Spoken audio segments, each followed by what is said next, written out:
ये झारखंड से हैं। आप भी आओ ना, अरे आओ आ जाओ। झारखंड से हैं। लास्ट 19 को मैं पानीपत जा रही थी, किसी कैंगन के सिलसिले में जा रही थी और कुदरती ऐसा हुआ कि उसी ट्रेन में ये मुझे मिले। मालवा में हम जा रहे थे और ये मान के चलिए 11 बज चुके थे, सोने की तैयारी थी। ये फोन में किसी से बात कर रहे थे रिगार्डिंग उनकी डॉटर है ये, इसको एप्लास्टिक एनीमिया है। ये एक ऐसी बीमारी है जिसका भी इलाज बस ट्रांसप्लांट, बोन मैरो का ट्रांसप्लांट होता है। तो पिछले 4 महीने से काफी परेशान थे और आखिरी जो डिसीजन था वो CHF अपोलो ने कह दिया था कि आपको ट्रांसप्लांट ही करना है और ये पूरी तैयारी के साथ जा रहे थे दिल्ली एम्स के लिए। और कुदरती ऐसा हुआ कि इनसे मिलना हुआ, मेरा बातचीत हुई, रिपोर्ट्स देखी और बताया। मैंने इनसे कहा कि आप मुझे 11 दिन का वक्त दीजिए, बस मेरी एक इच्छा है कि आप ये पानी एक बार कंज्यूम करके देख लीजिए और फिर देखते हैं रिजल्ट क्या होता है। ये बात ट्रेन में हो रही थी, ये सारी ट्रेन में रात के 11 बजे बस सोने वाले थे, लेक में बीच वाले उस पे बर्थ पे थी और भैया सबसे टॉप पे थे और ऐसे हमारी बात हो रही थी। सब सो चुके थे। कुछ टाइम बाद ऐसा हुआ कि आसपास वाले सारे आके बैठ गए और सुनने लगे मेरी बातें कि मैं क्या बोल रही हूँ। वो जानकार थे, चलिए अच्छी बात है और देख लेते हैं। नेक्स्ट डे दिल्ली में 2 दिन बाद मैं पानीपत से आई, दिल्ली में इनसे मिली, डेमो दिखाया, इनको समझाया और आगे की कहानी वो बताएंगे। जी जी, मेरा नाम मकसूद अख्तर है, मैं झारखंड से हूँ। मेरा नाम मकसूद अख्तर है, झारखंड से हूँ। ये मेरी बेटी है, शाइस्ता परवीन नाम है। इसको पिछले 4 महीने से एप्लास्टिक एनीमिया है जो कि भेलोर में क्लियर हुआ। काफी सीरियस हो गई थी, हम भेलोर इसको लेके गए थे, वहाँ क्लियर कर दिया कि इसका एक ही इलाज है और वो है ट्रांसप्लांट। तो हम वहाँ से एक मित्र के कहने पे कोलकाता आ गए, जहाँ पे होम्योपैथिक से मुझे बताया गया था कि ट्रीटमेंट होता है। लेकिन 1 महीने वहाँ भी ट्रीटमेंट करने के बाद जब कोई असर नहीं हुआ तो लास्टली हम यहाँ भी एक डॉक्टर होम्योपैथिक का पता चला था इंदौर, तो हम यहाँ आ गए। यहाँ आने के बाद हमने वहाँ भी ट्रीटमेंट करवाया। उस टाइम इसका प्लेटलेट्स 24,000 था। जब हम यहाँ लेके आए थे उस टाइम चेक करवाया तो 24,000 था। ट्रीटमेंट चालू हुआ होम्योपैथिक का, वो 10 दिन का टाइम लिए और कोई बेनिफिट मुझे नहीं समझ में आया। 10 दिन में प्लेटलेट्स घटता गया। लास्टली 12,000 जब हो गया तो डॉक्टर बोले कि आपको प्लेटलेट्स चढ़ाना होगा और 2 यूनिट मैंने चढ़ाया।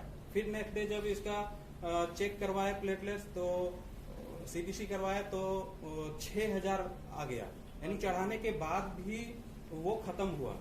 तो डॉक्टर बोला कि अब चढ़ाना नहीं है, क्योंकि हम CHL में एक डॉक्टर विनय बोहरा नाम के हैं हेमेटोलॉजिस्ट, उनसे भी हम मिले थे। तो वो बोले कि ट्रांसप्लांट ही इसका सॉल्यूशन है और इसके अलावा कोई उपाय नहीं है। ठीक है, तो यहाँ पे जो बिल बताए थे वो मुझे लगा कि कॉस्टली है। फिर मैंने दिल्ली पता करना चाहा और हम दिल्ली जा रहे थे। इसी दौरान हमारे एक अंकल हैं, वो JNU में प्रोफेसर हैं, डॉक्टर ये ख्वाजा इकरामुद्दीन नाम है उनका। मैं उनके संपर्क में था, फोन कर रहा था 11 बजे रात को और उनसे मशवरा ले रहा था कि मैं किस हॉस्पिटल में जाऊं, क्योंकि एम्स में मैंने ऑनलाइन अपॉइंटमेंट लिया हुआ था। तो उन्होंने मशवरा दिया कि आप सर गंगाराम हॉस्पिटल है वहां जाइए, ठीक है, और आने के बाद हमसे मिलिए।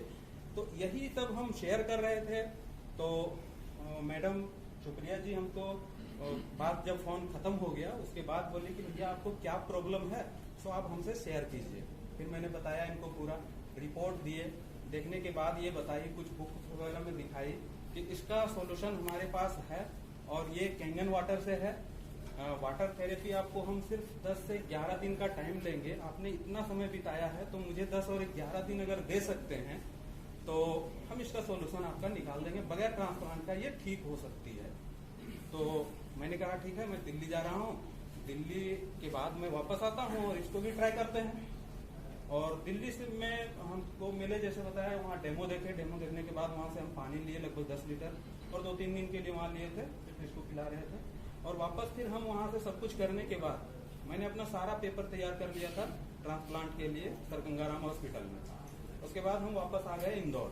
इंदौर आने के बाद मैं कंटिन्यू इनके पास आया और 5 दिन बाद छठे दिन में इसका सीबीसी करवाया और रिजल्ट जो आया, जो 7000 प्लेटलेट्स था वो बढ़ के 26,000 हुआ।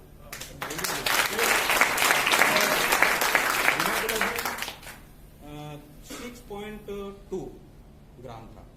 उसके बाद ठीक 29 तारीख को ये रिपोर्ट मैंने लिया था। उसके बाद 1 तारीख को दोबारा फिर हम सीबीसी करवाए तो 6.2 जो हीमोग्लोबिन था वो बढ़ के 6.50 हुआ, यानी हीमोग्लोबिन पूरे 4 महीने बाद पहली बार बढ़ा।